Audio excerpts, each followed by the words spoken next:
Hello and welcome to Lorbek Luxury Cars. I'm Harry and today I've got the great pleasure to present to you this, our 1961 Alfa Romeo Giulietta Spider. One of the most important cars in Alfa Romeo's history, the Giulietta Spider was the first proper production sports car Alfa Romeo ever produced. Though a sports car, the Giulietta's performance specifications are rather poor by today's standards.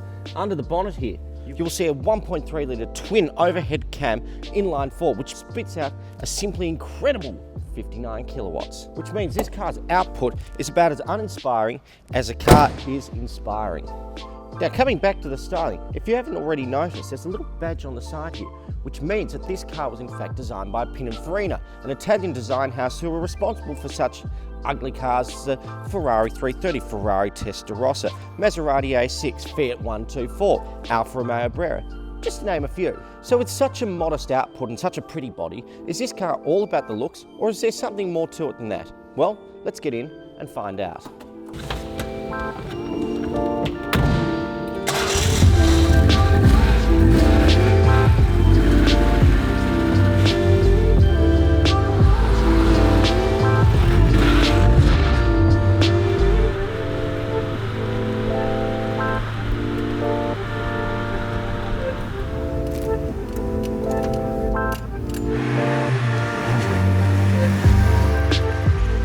So short answer is no, but the long answer is actually sort of yes. I mean, just having a look inside, I've only got sort of 4 knobs and a couple of things, which one's an indicator. I'm not quite sure what the other one does. So, but to be perfectly honest, that's really all you need.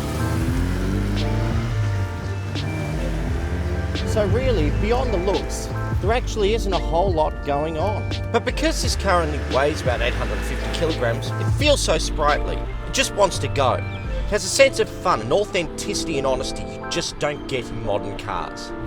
When you approach a corner in this car at just about any speed, you go for the brakes and you realise, ooh, there's not a whole lot there, so you enter a little bit faster than you would have liked. But if we're going to be honest, probably not much above walking pace in this thing. Everything feels terrifyingly fast.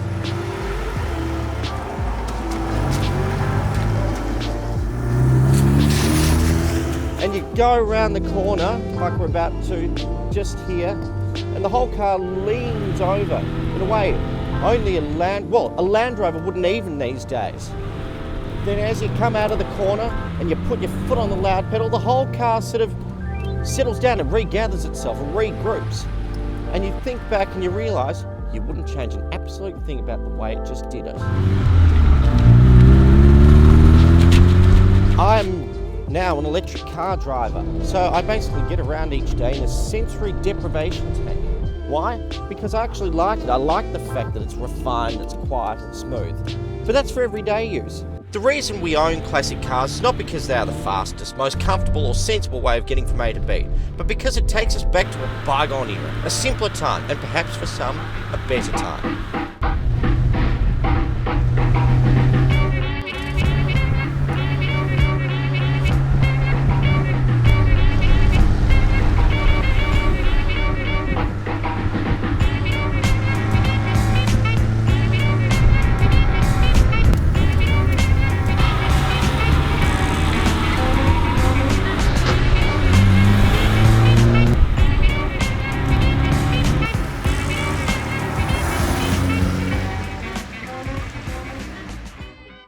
It's the Italianness, the quirks, the fact that it's slightly scary at any speed to drive, the fact that the brakes are hopeless and that it's got no bells and whistles. It'll probably go up in a cloud of smoke anytime soon.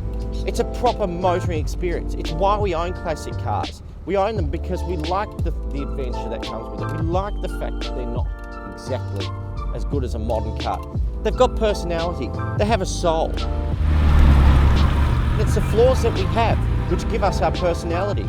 If we're totally devoid of any flaws or any sort of quirks, we wouldn't at all be interesting. And that's what makes an Alfa so good.